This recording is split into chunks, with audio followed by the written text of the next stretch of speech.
সবাইকে স্বাগত আমার চ্যানেলে। তো আজকে এই ভিডিওতে আমরা আলোচনা করব কৃষক বন্ধু প্রকল্পে কি নতুন করে ভেরিফিকেশন শুরু হবে। অনেকেই চিন্তায় রয়েছে, এবারে কিন্তু এই যে অন্নপূর্ণা ভান্ডার প্রকল্প, এখানে কিন্তু নতুন করে ভেরিফিকেশন হচ্ছে। সবার ডকুমেন্টস দেখে নিচ্ছে, মানে যে তথ্যগুলো দেওয়া ছিল লক্ষ্মীর ভান্ডার অ্যাকাউন্টে সেগুলো সঠিক কি সঠিক না সব কিছু তথ্য কিন্তু যাচাই করে নিচ্ছে।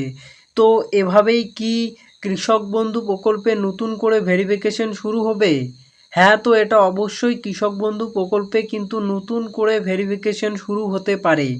মানে তুমি যে ডিটেলসগুলো দিয়ে আগে কৃষক বন্ধু প্রকল্পের পোর্টালে আবেদন করেছো, তোমার সেই ডকুমেন্টসগুলো সঠিক কি সঠিক না, তুমি সেই তথ্যগুলো সঠিক দিয়েছো নাকি ভুল দিয়েছো, সেই সমস্ত ডিটেলস কিন্তু তোমার ভালো করে এবারে নতুন সরকার ভেরিফিকেশন করে দেখবে।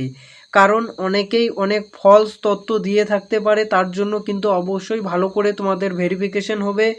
এবং যাতে কোনো অবৈধ কৃষক টাকা না পায় সেই বিষয়টাকে মাথায় রেখে কিন্তু এই ভেরিফিকেশনটা হতে পারে। এবারে কোন কৃষকের নাম বাদ যাবে এবং কারা টাকা পাবে সম্পূর্ণ বিষয় আলোচনা করব আজকের এই ভিডিওতে। তার জন্য কিন্তু সম্পূর্ণ ভিডিওটা অবশ্যই শেষ পর্যন্ত দেখো। তো আমরা প্রথমেই দেখে নেই নতুন ভেরিফিকেশনে কোন জিনিসগুলোকে ভালো করে যাচাই করে দেখতে পারে। তো এর আগে কৃষক বন্ধু প্রকল্পে কি হতো, তোমাদের 10,000 টাকা করে কিন্তু দিত তোমাদের এই কৃষক বন্ধু প্রকল্পে। যেখানে যাদের 1 একর বা তার বেশি জমি আছে, যেই কৃষকের 1 একর বা তার বেশি জমি আছে তারা কিন্তু এই 10,000 টাকা করে পেত। এবারে যে নতুন সরকার আছে তারা কিন্তু বলেছে যে চালু থাকা কোনো প্রকল্পই বন্ধ হবে না। সো এখানে কিন্তু এবারে তাহলে কি হবে, তোমার যে ডকুমেন্টসগুলো আছে সেগুলো কিন্তু ভালো করে চেক করা হতে পারে। কারণ আগের যে পুরনো সরকার তারা কিভাবে কি করেছে না করেছে সেগুলো কিন্তু সেই প্রসেস ধরে কিন্তু একবারে এই নতুন সরকার তোমাদের টাকা দেবে না।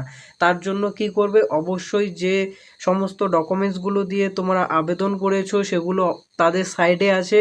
তো সেই সাইড থেকে কিন্তু সেগুলোকে ভালো করে চেক করে নেবে যে সেই ডকুমেন্টসগুলো ঠিক আছে কি ঠিক আছে না। যাদের ডকুমেন্টস ঠিকঠাক আছে তারা তো টাকা পেয়ে যাবে।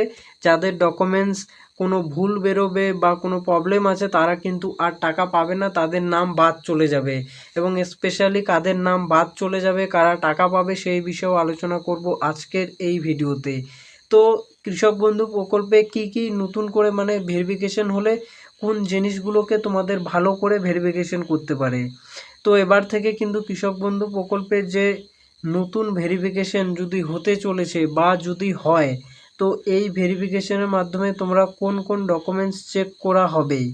তো এখানে সাধারণত তোমার যেগুলো বেসিক ডকুমেন্টস, ঠিক আছে, যেগুলো বেসিক ডকুমেন্টস দিয়ে তোমরা আবেদন করেছো সেই ডকুমেন্টসগুলোই কিন্তু তোমার চেক করবে। যেমন তোমার ভোটার কার্ড চেক করতে পারে ভালো করে এবারে, দেন তারপরে তোমার আধার কার্ড, দেন তোমার ব্যাংকের ডিটেলস, তারপরে তোমার যে মেনলি হচ্ছে তোমার যে এই যে জমির কাগজের ডিটেলস, ঠিক আছে, তোমার জমির যে তোমার 1 একর বা তার বেশি জমি আছে তার ডিটেলস যে দিয়েছো, সেই জমিগুলো তোমার নামে আছে নাকি কার নামে আছে।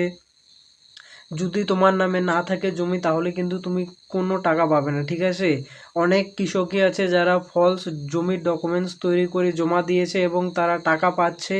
তো এবার কিন্তু তাদের প্রবলেম হয়ে যাবে, তাদের নাম বাতিল হয়ে যাবে। তারা যদি সঠিক তথ্য না দিতে পারে তাদের নাম কিন্তু বাতিল করে দিবে। তোমরা যে আগে থেকে আবেদন করেছো কৃষক বন্ধু প্রকল্পে সেখানে কিন্তু তোমার সব ডিটেলস দেওয়া আছে, ঠিক আছে। সেগুলোকে ভালো করে চেক করে নিবে, ঠিক আছে। সেগুলো ভালো করে চেক করে নিয়ে তারপরে কিন্তু তোমার নাম তোমার যদি সব ঠিকঠাক থাকে তাহলে তোমার অ্যাকাউন্টে টাকা ঢুকবে। আর তোমার যদি কোনো ভুল তথ্য বেরোয় সেক্ষেত্রে কিন্তু তোমার নাম বাতিল হয়ে যেতে পারে। এই সব ডকুমেন্ট যদি তোমার ঠিকঠাক থাকে, ঠিক আছে, তোমার এই জমির কাগজ, আধার কার্ড, ভোটার কার্ড, এই ব্যাংকের অ্যাকাউন্ট সব কিছু যদি ঠিকঠাক থাকে তাহলে তোমার টাকা ঢুকতে কোনো প্রবলেম হবে না। আর যদি এগুলোর মধ্যে কোনো মিস্টেক থাকে সেক্ষেত্রে কিন্তু তোমার টাকা ঢুকতে প্রবলেম হয়ে যাবে এবং তোমার নামটাও বাদ যেতে পারে। এবারে কাদের নাম বাদ যেতে চলেছে, এবারে যে সমস্ত কৃষক বন্ধু প্রকল্প থেকে সেই সমস্ত কৃষকের নাম বাদ যাবে যাদের নাম ভোটার লিস্ট থেকে ডিলিট হয়ে গেছে। তো এবারে অনেক কৃষক আছে যাদের নাম ভোটার লিস্ট থেকে ডিলিট হয়ে গেছে, তাদের নাম কিন্তু বাদ চলে যাবে। তাদের নাম থাকতে পারে, কোন বিষয়ে থাকতে পারে, যাদের নাম ভোটার লিস্ট থেকে ডিলিট হয়ে গেছে তারা টাকা পাবে যদি তারা ট্রাইব্যুনালে অ্যাপিল করে থাকে অথবা সিটিজেনশিপের জন্য আবেদন করে থাকে। কিন্তু যদি তারা এই দুটো কাজের মধ্যে কোনোটিও না করে এবং তাদের ভোটার লিস্ট থেকে ডিলিট হয়ে গেছে এবং তাদের নামটা ভোটার লিস্ট থেকে ডিলিট হয়ে গেছে, সেক্ষেত্রে কিন্তু তারা কোনো প্রকার কোনো সুবিধা পাবে না, ঠিক আছে। মানে যেই কৃষকদের নাম ভোটার লিস্ট থেকে ডিলিট হয়ে গেছে তারা যদি ট্রাইব্যুনালেও আপিল না করে, ঠিক আছে, এবং তারা সিটিজেনশিপের জন্য আবেদন করেনি, সেক্ষেত্রে কিন্তু তাদের একদম কৃষক বন্ধু প্রকল্প থেকে মানে তাদের নামেও যদি জমি থাকে তারপরেও কিন্তু তাদের নাম মানে কৃষক বন্ধু প্রকল্প থেকে ডিলিট হয়ে যাবে, তারা কোনো প্রকার কোনো সুযোগ সুবিধা পাবে না।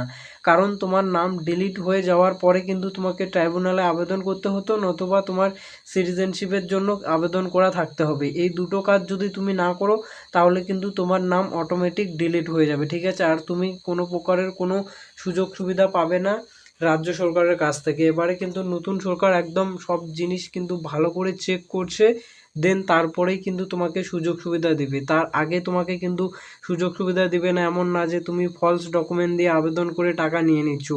এই বিষয়গুলোকে কিন্তু খুব ভালো করে এবারে চেক করা হচ্ছে। তো তোমার মানে তোমার নাম ঠিক আছে কি না এবং তোমার সব কিছু জিনিস কিন্তু ভালো করে চেক করে নিবে।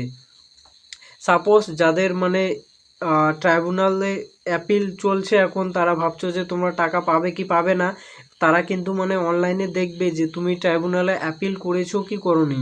তুমি যদি ট্রাইব্যুনালে অ্যাপিল করে থাকো তাহলে কোনো সমস্যা নেই, তোমার টাকা ঢুকে যাবে। আর তুমি যদি ট্রাইব্যুনালে অ্যাপিল না করে থাকো তাহলে কিন্তু তোমার টাকা ঢুকবে না।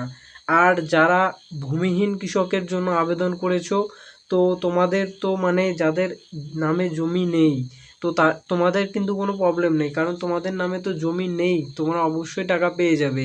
আর এই তোমাদের ক্ষেত্রেও একই প্রসেস, যাদের নাম হচ্ছে ভোটার লিস্ট থেকে ডিলিট হয়ে গেছে এবারের এসআইআর পর্বে, সেক্ষেত্রে তাদের নাম কি হবে, মানে তাদের নাম বাদ যাবে তারা যদি ওই ট্রাইব্যুনাল এবং সিটিজেনশিপের জন্য আবেদন না করে থাকে। আর এই 1 একর বা তার বেশি জমি কিন্তু তোমার থাকতেই হবে। তোমার যদি মানে কৃষক বন্ধু প্রকল্পের টাকা পেয়ে থাকো তুমি, তোমার 1 একর বা তার মানে বেশি জমি থাকতেই হবে, তারপরেই কিন্তু টাকা পাবে এবং সেই জমিটা তোমার নামে থাকতে হবে। তুমি মানে তোমার বাবার নামে বা অন্য কারো নামে যদি জমি থাকে, সেই মানে কাগজ দিয়ে তুমি আবেদন করেছো, সেক্ষেত্রে কিন্তু তোমার নামটা ডিলিট হয়ে যাবে। আর তোমাদের টাকা এবারে কবে ঢুকবে, তোমাদের টাকা কিন্তু 1 জুন থেকে তোমাদের টাকা ঢোকার সম্ভাবনা আছে। আর 1 জুন থেকে তোমাদের যদি টাকা না ঢোকে তাহলে কিন্তু তোমাদের মানে ডকুমেন্টসগুলো ভেরিফিকেশন চলছে, এই ভেরিফিকেশনের পরেই কিন্তু তোমাদের টাকা ঢুকে যাবে।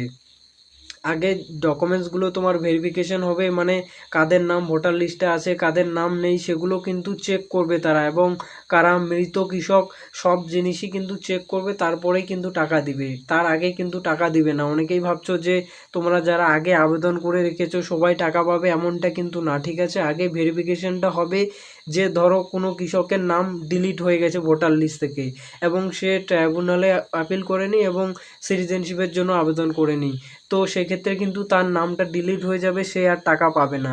আর এবারে কিন্তু সরকার ওই আগে ভাগে তোমাদের টাকাটা দিবে না, ঠিক আছে। মানে তুমি কোথাও আবেদন করোনি, কিছু করোনি, তোমার নাম ডিলিট হয়ে গেছে তারপরে তোমার ব্যাঙ্ক অ্যাকাউন্টে টাকা ঢুকে যাবে, এরকম কিন্তু কখনোই হবে না। এই জন্য কিন্তু সবগুলোতে এই তোমার লক্ষ্মীর ভাণ্ডারের যে যারা আবেদন করেছে তাদেরও হচ্ছে ভেরিফিকেশন চলছে, ঠিক আছে। নোটিশ পাবলিশ করেছে, তাদেরও ভেরিফিকেশন চলছে। এরকম করে কিন্তু যারা কৃষক বন্ধু প্রকল্পের টাকা পাবে তোমাদেরও কিন্তু ভেরিফিকেশন এখন চলছে হয়তো, ঠিক আছে, তোমাদের ভেরিফিকেশন চলছে। এরপরে তোমাদের ভেরিফিকেশন কমপ্লিট হয়ে যাওয়ার পরে অনেকের নাম বাদ চলে যাবে, যাদের মানে প্রপার কাগজপত্র ঠিকঠাক নেই তাদের নাম বাদ চলে যাবে, এবং যাদের নাম ঠিক থাকবে তারা অবশ্যই তোমরা কিন্তু টাকা পেয়ে যাবে। আর এরপরে সরকার কিন্তু এখনও ঘোষণা করেনি যে তোমরা যে আগে কৃষক বন্ধু প্রকল্পে 10,000 টাকা পেতে এবং যেটা পিএম কিষাণের টাকা দেওয়া হয় সেখানে কিন্তু মানে 6,000 টাকা দেওয়া হয়। তো এই দুটো কি মার্চ হয়ে যাবে কি যাবে না। তারপরে আবার যে হোম মিনিস্টার আছে তিনি ঘোষণা করেছেন যে যারা ওয়েস্ট বেঙ্গলের কৃষক আছে তাদের জন্য 3,000 টাকা এক্সট্রা দেবে। তো এখানে কিন্তু তোমার টোটাল তাহলে 19,000 টাকা হয়ে যাচ্ছে। তো এবারে এই 19,000 টাকা পাবে না কত টাকা পাবে সেটি কিন্তু এখনও মানে অফিসিয়ালিভাবে কোনো ঘোষণা হয়নি। তো এর মানে নতুন আপডেট এলে কিন্তু তোমরা অবশ্যই পেয়ে যাবে। যদি এই রিলেটেড কোনো নতুন আপডেট আসে তার জন্য কিন্তু অবশ্যই চ্যানেলটাকে সাবস্ক্রাইব করে রেখে দেবে।